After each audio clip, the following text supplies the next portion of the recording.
In the winter of 1894, inside a forgotten storage room of the Library of Congress, a janitor discovered a dust-covered wooden box, no bigger than a shoebox. When he opened it, he found a single envelope, yellowed, brittle, sealed with a wax emblem no historian could identify. The envelope was addressed simply, "To the one who seeks the truth of a nation built on accidents." Nobody knew who wrote it. Nobody knew who was meant to receive it. And yet, inside that envelope lay a story so painfully slow, so overwhelmingly dull, that even the most passionate historians avoided reading beyond the first page. This is that story.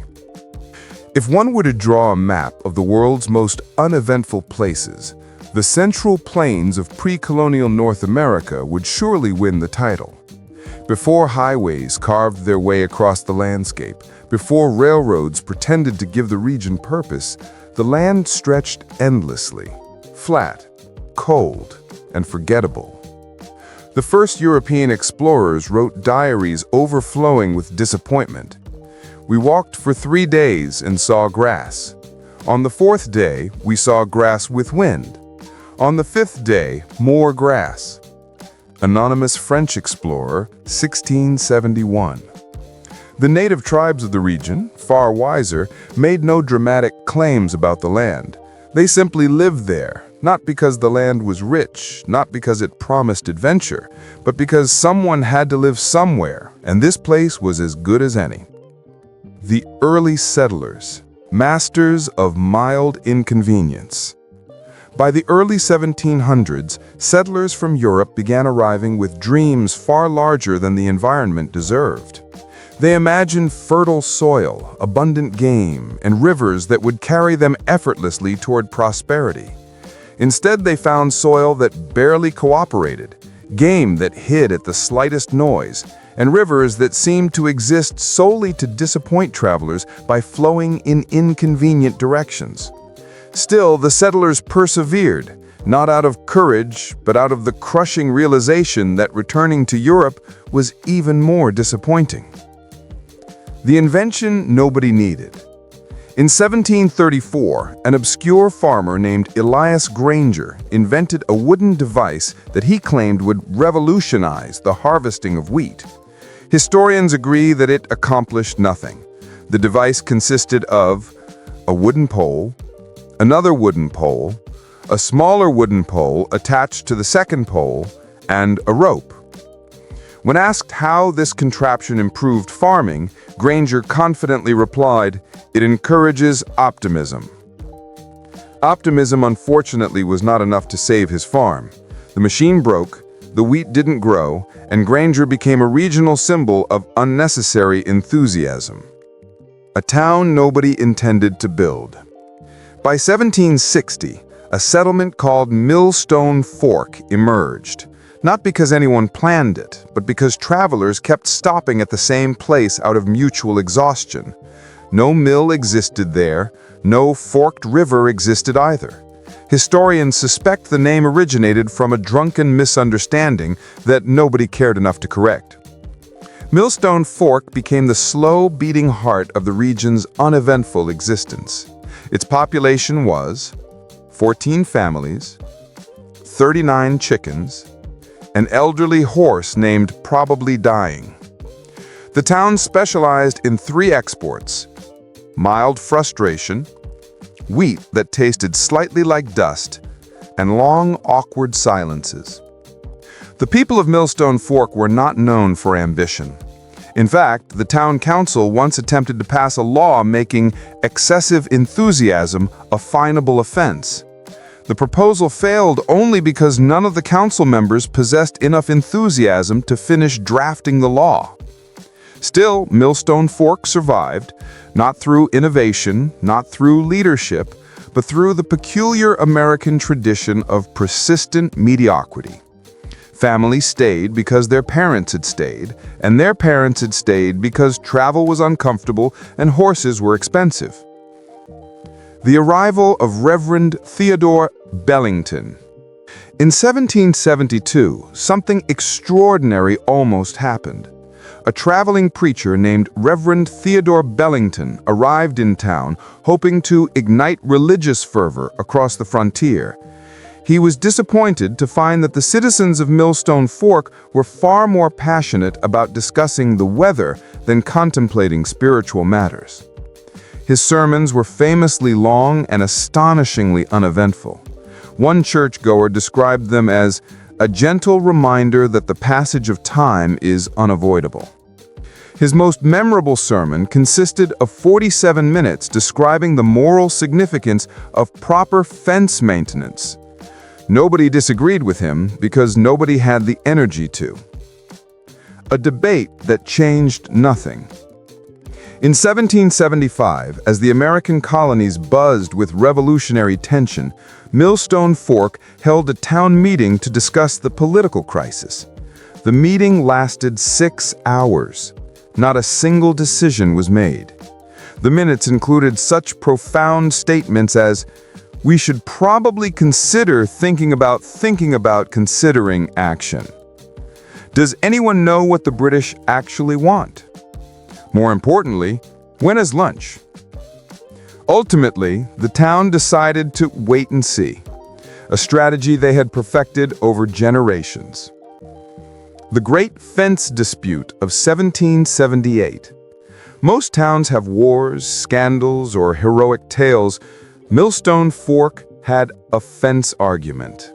In the summer of 1778, two neighbors, Samuel Pritchard and Jonathan Avery, found themselves locked in a bitter disagreement over whose property a crooked fence post occupied. The dispute escalated dramatically. Day 1, they both frowned. Day 2, they pointed politely. Day 3, Samuel's chicken wandered across the fence line, prompting Jonathan to sigh loudly. Day 4, the entire town gathered to watch, as this was the most exciting conflict they had seen in years. After a tense 2-week standoff, the fence collapsed in a mild breeze. Both men apologized, shook hands, and agreed the wind was probably at fault. Historians later referred to this as the least consequential conflict in colonial America. The town's first attempt at prosperity. By 1781, the town decided it needed a plan for growth. After extensive debate, the council agreed on a single improvement, a larger sign at the town entrance. The previous sign had read, "Millstone Fork, we think." The new sign proudly proclaimed, "Millstone Fork, established on purpose." This was a lie, of course, but the townspeople felt it added a sense of legitimacy. A visitor who immediately regretted visiting. In 1784, a young, adventurous writer from Philadelphia stopped in Millstone Fork while traveling west. He planned to document frontier life for a major newspaper. After spending 3 days in town, he wrote one sentence: "There is nothing here."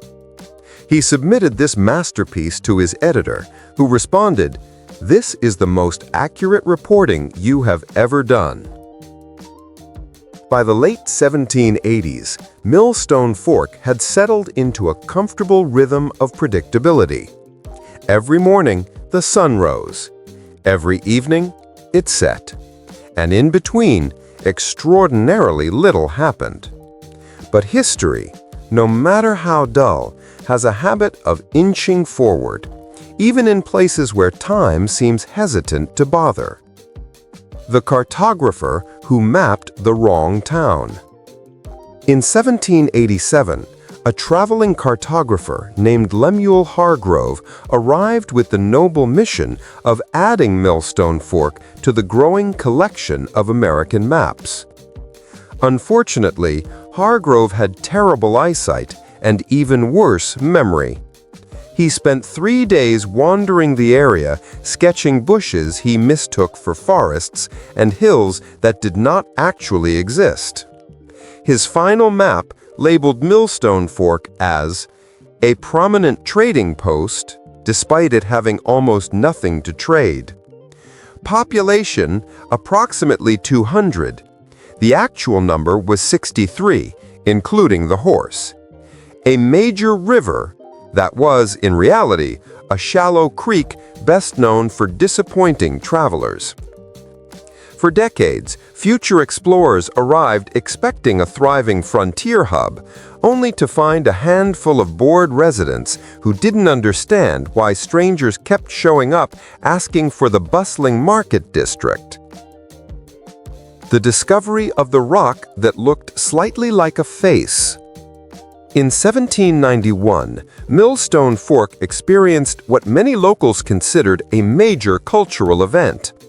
A boy named Edwin Baxter discovered a rock that vaguely resembled a human face when viewed from a very specific angle, under very specific lighting, during a very specific time of day. The town reacted with overwhelming excitement. The rock was placed on display near the well. People formed polite, orderly queues to stare at it. An elderly woman claimed it smiled at her, though this was likely her own optimism.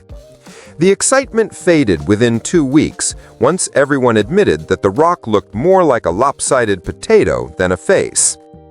Still, for Millstone Fork, the event became legendary. The Winter of Moderate Discomfort, 1794 to 1795. Harsh winters were common across the frontier, but Millstone Fork's most infamous season was remembered not for severity, but for persistent inconvenience. Temperatures hovered just cold enough to make everyone miserable, but never cold enough to freeze food safely. Snow fell in quantities too small for sled travel, but too large to ignore. Chimneys smoked, but refused to warm houses properly. One diary entry described it perfectly. "I am not suffering, but I am not comfortable. This is somehow worse." When spring finally arrived, the townspeople celebrated with a festival that featured lukewarm soup, a short-lived bonfire, and a competitive sighing contest. The winner received a small wooden plaque that read, "For outstanding exhalation of mild distress." The visitor brings news the town doesn't need. In 1798, a trader passing through Millstone Fork delivered news of astonishing national events: political upheaval, governmental debates, and tensions with Europe. The townspeople listened politely, nodding slowly as if absorbing the importance of world affairs. Then someone asked the question that would define Millstone Fork for generations. How will any of this affect our wheat? The trader, unprepared for such profound disinterest, simply shrugged. With that, the townspeople lost all enthusiasm for national politics and returned to their routine of general underachievement. The town's first and only scientific experiment.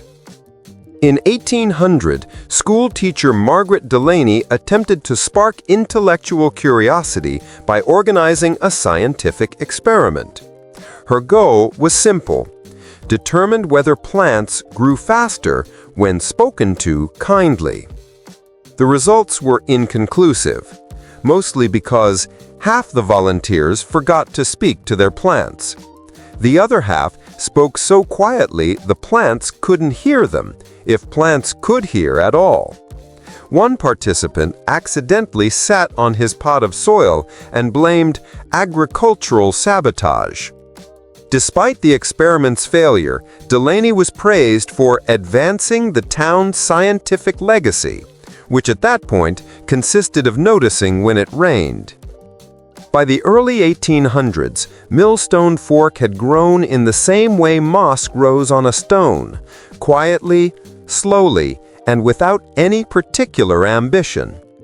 Life moved forward in tiny, nearly imperceptible increments.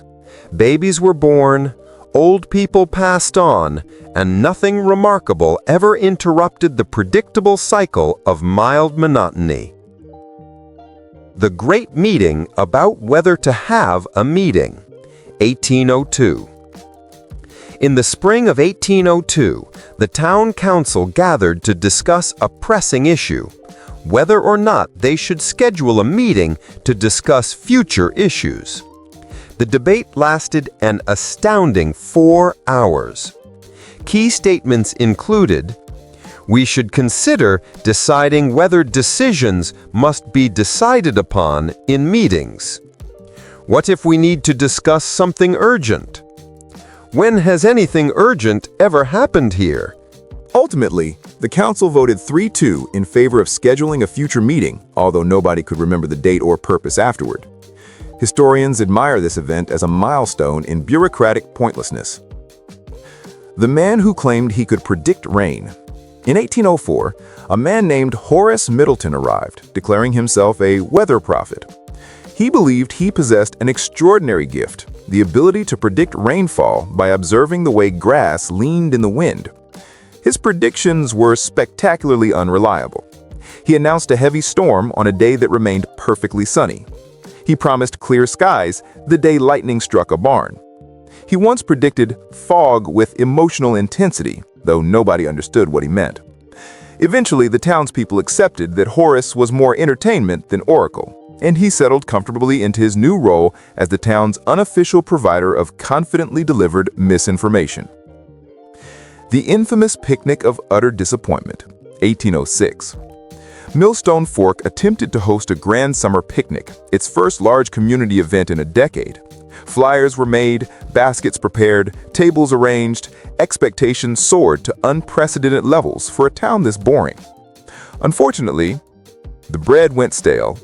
The lemonade was accidentally salted. The only entertainment was a man who could whistle 2 notes, and half the attendees forgot to bring food altogether. To make matters worse, a mild drizzle began halfway through the event, not enough to cancel the picnic, but enough to dampen spirits and sandwiches alike. One participant later wrote, "It was neither pleasant nor unpleasant. It simply existed." Thus, the picnic joined the long list of Millstone Fork's historically unimpressive events. The library that contained only one book.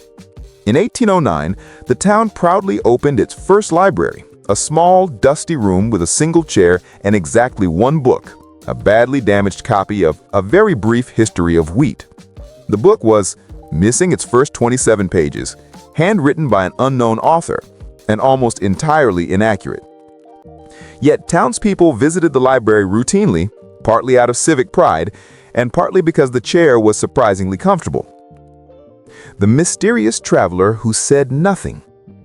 In 1811, a tall, silent stranger entered Millstone Fork, stayed for 2 days, bought a loaf of bread, then left without uttering a single word.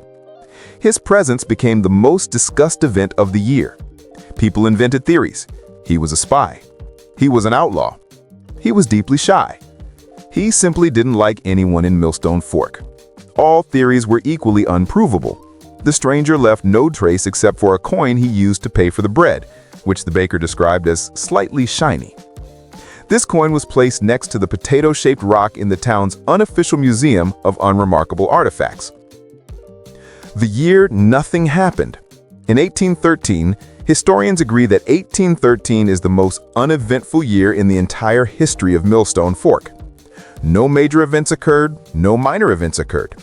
Someone wrote in the town ledger, "Nothing to report," and nobody added anything for the next 11 months.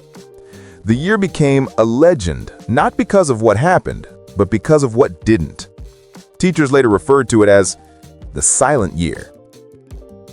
By the mid-1810s, Millstone Fork had reached a curious stage of development.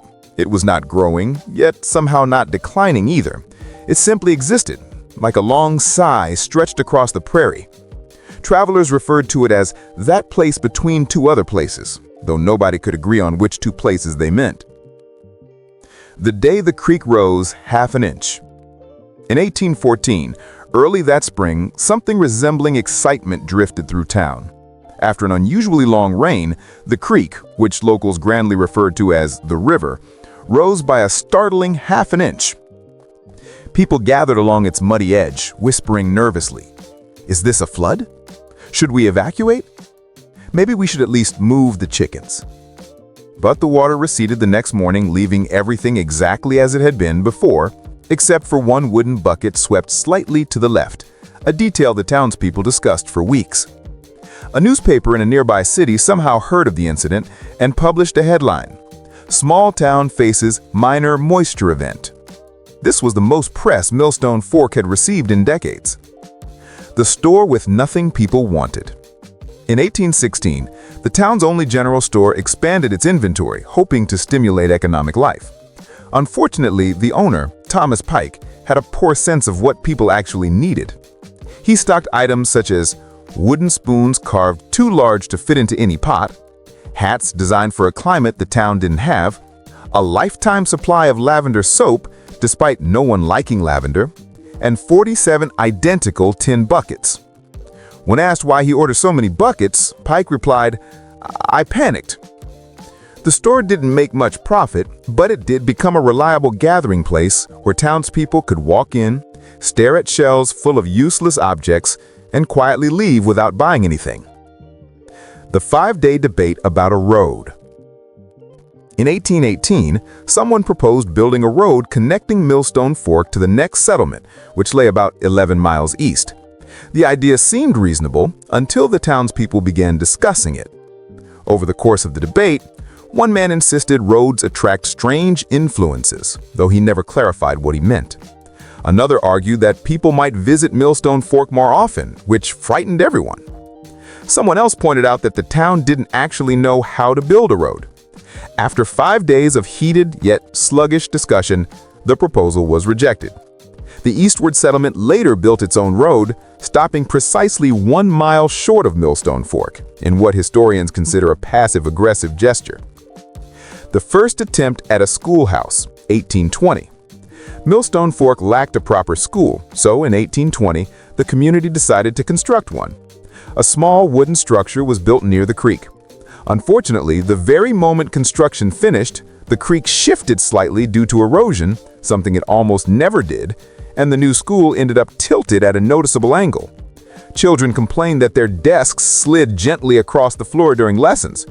One student claimed the building groaned when the wind blew, though most adults assumed he was dramatizing.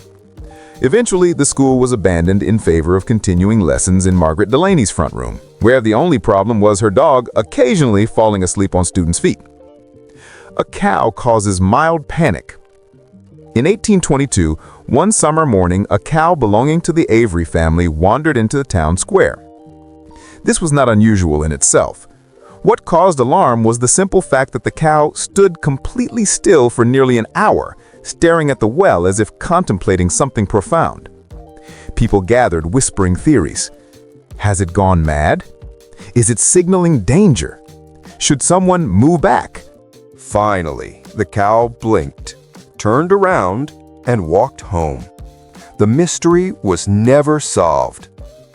For the rest of the year, whenever anything remotely strange happened, someone would say, "Remember the cow?" The sudden popularity of doing absolutely nothing.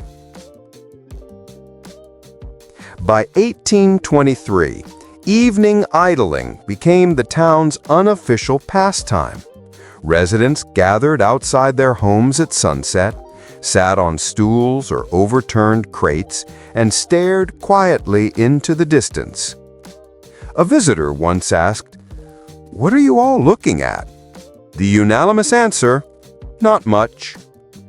This practice became so beloved that when someone suggested forming a club, the idea was immediately rejected because organizing it would ruin the spirit of nothingness.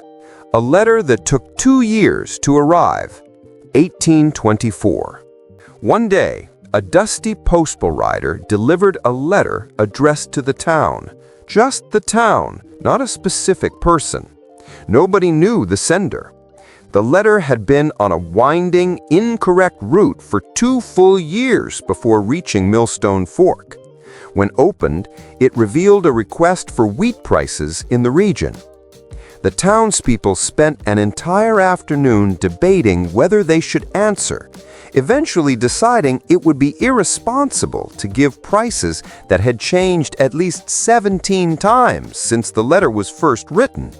The letter was placed inside the town's museum, beside the potato-shaped rock, the shiny coin, and a button someone believed George Washington might have once touched, even though there was no evidence he ever came within 300 miles of Millstone Fork.